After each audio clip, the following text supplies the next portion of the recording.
আমরা তো অনেক সময় মুসিবতের মধ্যে হতাশ হয়ে পড়ি, আমরা অনেক কিছুকে অসম্ভব মনে করি, কিন্তু আল্লাহর উপরে ভরসা করি না, আল্লাহর কাছে চাই না। আপনার কাছে যেটা অসম্ভব সেটা আমার আল্লাহ সম্ভব করে দিতে পারে কি পারে না? আপনার যত কঠিন মুসিবত হোক না কেন, আপনি মহান আল্লাহ পাকের দিকে রুজু হয়ে যান, আপনি মহান আল্লাহ পাকের দিকে মনোনিবেশ করেন, আল্লাহর কাছে চান, আল্লাহর কাছে চান। চাইলে মহান আল্লাহ পাক তিনি নিজেই ঘোষণা করেছেন, উদউনি আস্তাজিব লাকুম, বান্দারে আমার, তোমরা আমার কাছে চাও, আমার কাছে চাইলে আমি তো অপেক্ষায় আছি, তুমি কখন চাইবা, তুমি কখন চাইবা, আমি অপেক্ষায় আছি, আমি চাওয়া মাত্র তোমাকে দিয়ে দিব। সুবহানাল্লাহ বলেন। ওই যুবক ডাক দিয়ে বলে, ঈসা আপনি আশ্চর্য হয়ে গিয়েছেন, আমি 400 বছর এখানে রয়েছি, আপনি আশ্চর্য হয়েছেন কিভাবে সম্ভব, এখানে কিভাবে থাকতে পারে, আমার আল্লাহ এই ব্যবস্থা করে দিয়েছেন। এই কথা শোনার পরে আমার নবী, আখিরি জামানার নবী রহমাতাল লিল আলামিন, তিনি হতবাক হয়ে পড়লেন, আমার উম্মত কিভাবে সম্ভব হবে?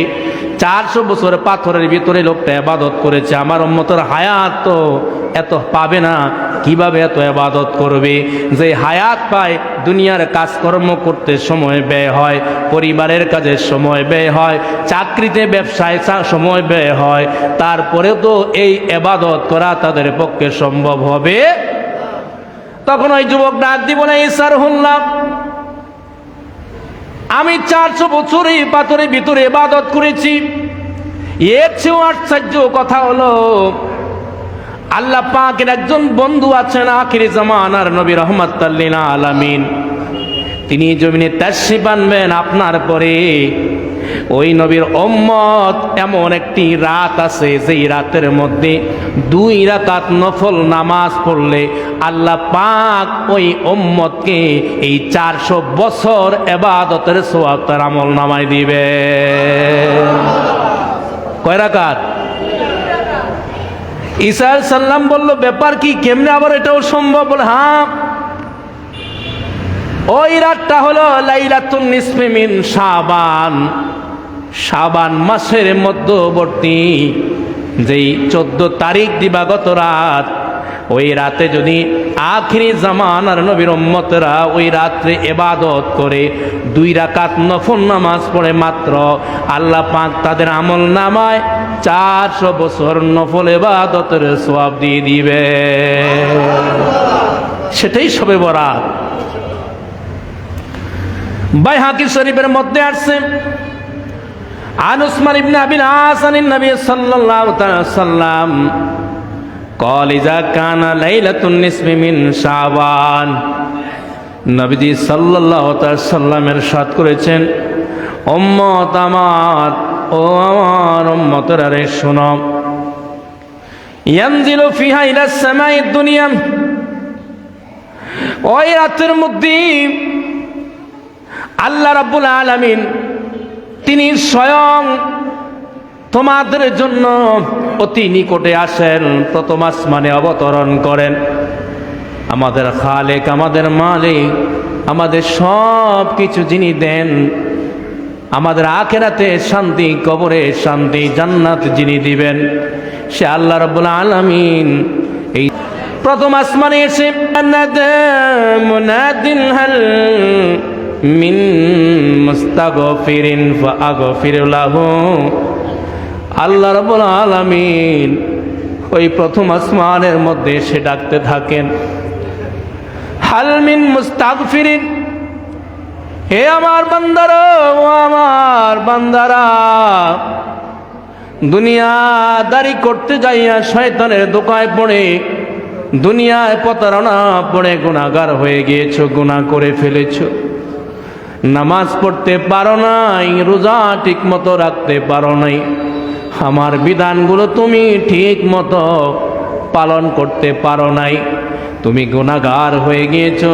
ও আমার বান্দা, এই শবে বরাতের রাতে আসো, আমার দরবারে আসো, আমার ঘর মসজিদে আসো। আমার ঘর মসজিদে আইসা তোমার 1 বছরের গুনাহ, 10 বছরের গুনাহ, 30 বছরের গুনাহ করে করে জীবনটাকে বরবাদ করে দিয়েছো। এই শবে বরাতের রাতে এসে মাথাটাকে নিচু করে 2টি চোখ থেকে 2 ফোঁটা চোখের পানি ছেড়ে দিয়ে একটা ডাক দাও, আল্লাহ আল্লাহ, তোমার হুকুম মানি নাই মাবুদ, গুনাহ করে ফেলেছি গো আল্লাহ, এই গুনাহগুলো তুমি ছাড়া কেউ মাফ করতে পারবে না আল্লাহ। দুনিয়ার মানুষই তাড়াইয়া দিতে পারে, দুনিয়ার মানুষের কাছে যাই নাই আল্লাহ। এই বরকতময় রাতে তোমার দরবারে আমি গুনাহগার, গুনার আসামি তোমার কাঠগড়ায় এসে দাঁড়াইছি আল্লাহ। তোমার কাছে মাপ চাই, ক্ষমা চাই, এই শবে বরাতে রাতের উসিলা করে আমাকে মাফ করে দাও। আমার আল্লাহ ডাক দিয়ে বলবেন ফাগফির লাহু, আমার কোন বান্দা যদি একটি বার আমি আল্লাহর কাছে ডাক দিয়ে বলে আল্লাহ আমি ক্ষমা চাই, আল্লাহ আমি ভুল করেছি, আমি মাপ চাই, আল্লাহ বলেন আমি ওয়াদা দিলাম এই একটি বার আমার কাছে ক্ষমা চাওয়ার কারণে সে যত বছর গুনাহ করুক না কেন আমি আল্লাহ তাকে ক্ষমা করে দেব। আল্লাহ ডাক দিয়ে বললেন হাল মিন সাইলিন ফাউতিয়াহু, হে আমার বান্দা, দুনিয়ার মেম্বারের কাছে চাইলে তোমাকে বয়স্ক ভাতার কার্ড দিবে, মাসে পাইবা 600 টাকা। মাসে কত? তোমার কি 1 মাসে 600 টাকা দিয়ে চলবে? কথা কন না কেন? তুমি 10 টাকা চাউলের কার্ড, 30 কেজি চাউল 1 মাস 2 মাস 3 মাস পরে দেয়, এই 30 কেজি চাউল দিয়া কি তোমার 1 মাস চলবে? বাকি চালায় কে? কে চালায়? কারো কাছে যাইও না, কারো কাছে চাইও না। এই রাতে আমি আল্লাহর কাছে চাও, আমি আল্লাহ অপেক্ষা করতেছি, আমি ডাকতেছি। তুমি দুনিয়ার মেম্বারের বাড়িতে যাও, চেয়ারম্যানের বাড়িতে যাও, তাদের কাছে দরখাস্ত করো, কাকুতি মিনতি করো, আর এই রাতে স্বয়ং আল্লাহ নিজে তোমাকে ডাকতেছে, আমার কাছে আসো, আমার কাছে আসো, আমার কাছে চাও। সুবহানাল্লাহ না? কে ডাকতেছে? পৃথিবীর কোন নেতা, মেম্বার, চেয়ারম্যান কি ডাকছেনি আসো আসো নাও নাও নাও বলছে? কিন্তু আল্লাহ কত ভালোবাসেন আমাকে আপনাকে, আল্লাহ ডাকছে আসো আমার কাছে চাও, যা চাইবা। হাল মিন সাইলিন ফাউতিয়াহু, আমার কাছে যা চাইবা আমি আল্লাহ তাই দেব। রাসূলুল্লাহ সাল্লাল্লাহু আলাইহি ওয়াসাল্লাম বলছেন ফালা ইউসালু আহাদুন ইল্লা আতা, আল্লাহর কাছে যারাই চাইবে, যারাই চাইবে আল্লাহ কাউকে মানা করবে না, সবাইকে আল্লাহ দিবে। তবে ইল্লা জানিয়াতান বিফুরুজিহা, যেই ব্যক্তি তার লজ্জাস্থান দ্বারা পুরুষ অথবা মহিলা হোক, সে যদি জেনা ব্যভিচার করে, কি করে? জেনা ব্যভিচার করে, আও মুশরিকিন, অথবা কেউ যদি মুশরিক হয়, এরা যদি খাঁটি তওবা না করে তাদেরকে সাধারণভাবে আল্লাহ এই রাতেও ক্ষমা করবে। নবীজি সাল্লাল্লাহু আলাইহি ওয়াসাল্লাম বলেন, আম্মা জান হযরতে আয়েশা সিদ্দিকা রাদিয়াল্লাহু তাআলা থেকে হাদিস ইবনে মাজাহ শরীফের মধ্যে এসেছে, আন আয়েশা রাদিয়াল্লাহু তাআলা আনহা ক্বালাত সামিতুন নাবিয়্য সাল্লাল্লাহু তাআলা সাল্লাম ইয়াকুল ইয়াফতাহুল্লাহুল খায়রা ফি আরবাঈ লায়ালিন, আল্লাহ পাক বান্দার জন্য সব সময় ভালো চান না খারাপ চান? কি চান? বান্দা পথহারা হয়ে গিয়েছে, এজন্য আল্লাহ নবী রাসূল পাঠাইছে পথ দেখানোর জন্য, ঠিক কি না? বান্দা দিশাহারা হয়ে গিয়েছে, আল্লাহ আসমানি কিতাব পাঠাইছে দিশা দেওয়ার জন্য, ঠিক না? উলামায়ে কেরাম আসে, নবী রাসূল আসে, আউলিয়া কেরাম আসে পথহারা মানুষগুলোকে সঠিক পথ দেখানোর জন্য, ঠিক কি না? আল্লাহ বলো দয়ালু, তারপর আমার রাসূল বলেন বছরের মধ্যে 4টা রাত আছে যে রাতে আল্লাহ পাক বেশি বেশি কল্যাণ দান করে। কি দেন? ওই রাতগুলো হলো লাইলাতুল আদহা ও লাইলাতুল ফিতরি, ঈদুল আজহার রাত এবং ঈদুল ফিতরের রাত, ওয়াল ওয়া লাইলাতুন নিসফি মিন শাবান, আরেকটা রাত হলো শবে বরাত রাত, শাবান মাসের মধ্যবর্তী রাত। সুবহানাল্লাহ বলেন না। ওয়া ইউনসাখু ফিহাল আজালু ওয়াল আরজাকু, আল্লাহ রাব্বুল আলামিন ওই রাতের মধ্যে তিনি কে আগামী বছর মারা যাবে এগুলা শবে বরাতের রাতে লিপিবদ্ধ করা হয়। ওয়াল আরজাক, আগামী বছর আপনি কোথায় খাবেন, কতটুকু খাবেন, এই বরাদ্দটা, এই রিজিকটা শবে বরাতের রাতে পেশ করা হয়। সুবহানাল্লাহ না। ওয়া ফিহাল হাজ, আগামী বছর কে হজ করবে, কে উমরা করবে, এগুলাও আল্লাহ পাক ওই শবে বরাতের রাতে আল্লাহ পাক ঘোষণা দেন। সুবহানাল্লাহ। কোন রাতে? শবে বরাতের রাত। তো এই রাতে আমরা ইতিপূর্বে পড়েছি, আল্লাহ পাক বলছেন যে ইন্না আনজালনাহু ফি লাইলাতিন মুবারাকাহ, আমি কোরআন নাজিল করেছি মুবারকময় রাতে। এর তাফসীর করেছেন যে এটা হলো শবে বরাতের রাত, বরকতময় রাত।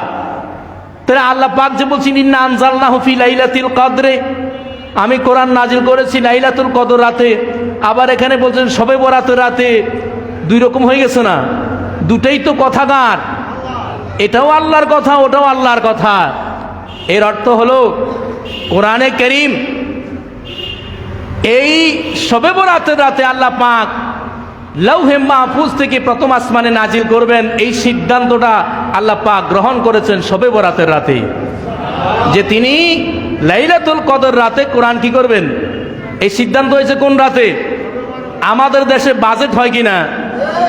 বাজেট পেশ হয় জুন মাসে। এটা সংসদে আলোচনা পর্যালোচনা, এই খাতে বেশি, এই খাতে কম, এইভাবে বিভিন্ন এমপি মন্ত্রীরা বিভিন্ন ধরনের আলোচনা পর্যালোচনা শেষ হয়ে তারপরে জুলাইয়া যায়, এটা কি হয়? অনুমোদন হয়। কি হয়? তো আল্লাহ পাক এই শবে বরাতের রাতে বান্দার আগামী বছর কি খাবে, কি করবে, কোথায় মরবে, কে জন্মগ্রহণ করবে, কার বিবাহ হবে, কার মৃত্যু হবে, সব বাজেট পেশ হয় শবে বরাতের রাতে। আর ওই আল্লাহর বান্দা যদি শবে বরাতের রাতে ইবাদত করে, শাবান মাসে নফল রোজা রাখে, মাহে রমজানের 1 তারিখ থেকে 26 তারিখ মাহে রমজান পর্যন্ত সে রোজা রাখলো, তারাবি নামাজ পড়লো, তাহাজ্জুদ পড়লো, সেহরি খেলো, ইফতার করলো, আল্লাহর ইবাদতে মনোনিবেশ করলো, যেভাবে যা করা দরকার সেভাবে করলো, তারপরে আল্লাহ পাক এই আমলগুলো দেখার পরে আল্লাহ পাক লাইলাতুল কদর রাতে সেটা চূড়ান্ত করে দেন। সুবহানাল্লাহ না। তাইলে লাইলাতুল বারাত থেকে লাইলাতুল কদরের রাত পর্যন্ত আমাদের কি কিসে কাটাইতে হবে? ইবাদতে, ঠিক কি না? আপনি মাকে খুশি করার জন্য কত কিছু করেন, বাবাকে খুশি করার জন্য করেন, নেতাকে খুশি করার জন্য করেন, ওস্তাদকে খুশি করার জন্য করেন, আপনার কোম্পানির বসকে, অফিসের বসকে খুশি করার জন্য কত কাজ করেন। তাহলে যে মহান আল্লাহ সব দেন, সব কিছু দিচ্ছেন, আপনার জীবনের সব কিছুর মালিক, সে আল্লাহকেও খুশি করার জন্য আমাদেরকে কাজ করা দরকার আছে কি নাই? কথা বলে না কেন? ওখান থেকে বরাদ্দ না থাকলে পৃথিবীর যত মানুষকেই খুশি করাবেন, কোনো কাজ। কথা বলে না কেন? এজন্য আল্লাহর দরবারে আমাদেরকে কি করতে হবে? কথা বলে না? শবে বরাতের রাতে এবং শবে বরাতের পর থেকে লাইলাতুল কদর পর্যন্ত বেশি করতে হবে, আর 12 মাস তো ইবাদত করা লাগবে, ঠিক না ঠিক? আয়াতে কারিমার আরেকটু অংশ বলে সময় খুব স্বল্প। আল্লাহ পাক সূরা দোহানের আরেকখানা আয়াতে বলেন ফিহা ইউফরাকু কুল্লু আমরিন হাকিমিন, এই রাতে প্রজ্ঞাপূর্ণ বিষয়সমূহ স্থিরকৃত হয়। অর্থাৎ আগামী বছরে যে সকল ঘটনমূলক যত কিছু হবে সব কিছু এখানে কি হয়? স্থির হয়, মানে সিদ্ধান্ত নেওয়া হয়। তো এই আয়াতের ব্যাখ্যায় তাফসীরের মধ্যে এসেছে ইন্না ফি হাযিল লাইলাতি ইয়াফসিলু কুল্লু আমরিন সাদিরিন বিল হিকমা মিনাস সামায়ে ফিস সানাতি মিন আকসামিল হাওয়াদিস ফিল খাইরি ওয়াশ শাররি ওয়াল মাহানি ওয়াল মানানি, বলতেছে নিশ্চয়ই এই রাতে আসমান থেকে বিজ্ঞানময় প্রজ্ঞাময় সকল নির্দেশের বার্ষিক তফসিল ঘোষণা করা হয়। কি ঘোষণা করা হয়? তফসিল, যার মধ্যে রয়েছে কল্যাণ অকল্যাণ, দুর্ভাগ্য সৌভাগ্য, বিজয় পরাজয়, সচ্ছলতা দুর্ভিক্ষ অসচ্ছলতা, অনুরূপভাবে বিকর্ষণ আকর্ষণ, বন্ধন পৃথক, ইতিবাচক নেতিবাচক, অর্থাৎ যত কিছু হবে সব কিছুই স্থির হয়, নির্ধারণ হয় এই পবিত্র শবে বরাতের রাতে। সুবহানাল্লাহ কন্যা। তো এখন আপনাকে আল্লাহ দিবেন, আপনাকে কে দিবে? আল্লাহ দিবেন। আপনি যদি না আসেন তো আল্লাহ কাকে দিবেন? কথা কন না কেন? আল্লাহ তো বলতেছে আসো আমি দেব। তাহলে আমাকে নেওয়ার জন্য যদি অন্তপক্ষে আমি আসতে না পারি, আমার মতো কপাল পোড়া আর কি দ্বিতীয়টা আছে নাকি? জগৎ বিখ্যাত একজন আলেম, জগৎ বিখ্যাত মুফতি মুফাসসির আল্লামা মুহাদ্দিস, যিনি রাসূল পাক সাল্লাল্লাহু আলাইহি সাল্লামকে ৭৫ বার স্বপ্নে দেখেছেন, রাসূলের সেই আশিক জমানার মুজাদ্দিদ আল্লামা জালালউদ্দিন সুয়ুতী রহমতুল্লাহ আলাই, তিনি তার তাফসীরে দুররে মানসুরের মধ্যে উল্লেখ করেছেন, হযরত আব্দুল্লাহ ইবনে আব্বাস রাদিয়াল্লাহু তাআলা আনহু তিনি তাফসীর করেছেন, হামিমুল কিতাবিল মুবিন, ইয়ানি কদাল্লাহু মা হুয়া কাইনুন ইলা ইয়াউমিল কিয়ামা ওয়াল কিতাবিল মুবিন, ইয়ানি আল কুরআনু ফি লাইলাতিন মুবারাকা হিয়া লাইলাতুন নিসফি মিন শাবান ওয়া লাইলাতুল বারা। হযরত আব্দুল্লাহ ইবনে আব্বাস রাদিয়াল্লাহু তাআলা আনহু তিনি ইরশাদ করেছেন, আল্লাহ পাক যে বলছেন হামিমুল কিতাবিল মুবিন, এ হরফে মুকাত্তা দ্বারা শুরু করে আল কিতাবিল মুবিন আইল কোরআনিল কারীম, কোরআনে মাজিদের কসম করেছেন আল্লাহ পাক। কোরআনে কারীমের শপথ করেছেন যে ইন্না আনজালনাহু, ইন্না আনজালনাল কোরআনাল কারীমা, নিশ্চয় আমি কোরআনে কারীম নাজিল করেছি, ফি লাইলাতিন মুবারাকা, একটি বরকতময় রাতে। হযরতে আব্দুল্লাহ ইবনে আব্বাস রাদিয়াল্লাহু তাআলা আনহুমা তিনি বলেন, ইয়া লাইলাতুন নিসফি মিন শাবান আই লাইলাতুল বারা, ওই বরকতময় রাত্রিটি হলো শাবান মাসের মধ্যবর্তী দিবাগত রাত, অর্থাৎ 14 তারিখ দিবাগত রাত, পবিত্র লাইলাতুল বারাত। সুবহানাল্লাহ বলেন। তাফসীরে কাশফুল আসরারের মধ্যে এসেছে, হযরত ইকরামা তিনি বলছেন, তিনি তাফসীর করছেন, আল লাইলাতুল মুবারাকা লাইলাতুন নিসফি মিন শাবান।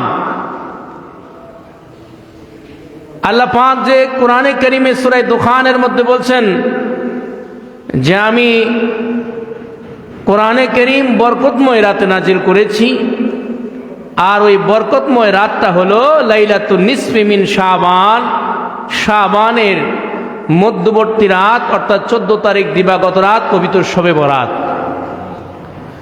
আনজালাল্লাহু জিবরাইল ইলাস সামাই দুনিয়া, আল্লাহ তাআলা ওই বরকতময় রাতে, ওই ফজিলতময় রাতে জিবরাইল আলাইহিস সালামকে প্রথম আসমানের মধ্যে অবতরণ করান। জিবরাইল আলাইহিস সালাম প্রথম আসমানের মধ্যে আসেন, ফি তিলকাল লাইলা, ওই রাতের মধ্যে, হাত্তা আমলিয়া আল কোরআনু আলাল কিতাবাতি ওয়াসাম্মাহা মুবারাকা লিআন্নাহা কাসীরাতুল খাইরি ওয়াল বারাকা লিমা ইয়ানজিলু ফিহা মিনার রাহমাতি ওয়া ইউযাবু ফিহা মিনাদ দাওয়া। ওই রাতের মধ্যে, ওই রাতকে বরকতময় রাত হিসাবে লিপিবদ্ধ করা হয়, মুবারকময় রাত হিসাবে লিপিবদ্ধ করা হয়। কেন? লিআন্নাহা কাসীরাতুল খাইর ওয়াল বারাকা, কারণ ওই রাতের মধ্যে রয়েছে অনেক কল্যাণ এবং অনেক বরকত। লিমা ইয়ানজিলু ফিহা মিনার রাহমাতি, ওই রাতে আল্লাহর বান্দাদের উপরে, জমিনের উপরে, আসমান থেকে আল্লাহর রহমত নাজিল হয়। ওয়া ইউযাবু ফিহা মিনাদ দাওয়া, এবং ওই রাতে আল্লাহর বান্দারা আল্লাহর কাছে যেই দোয়াই করে ওই রাতের খাতিরে মহান আল্লাহ তাআলা তাদের ওই দোয়া কবুল করে নেন।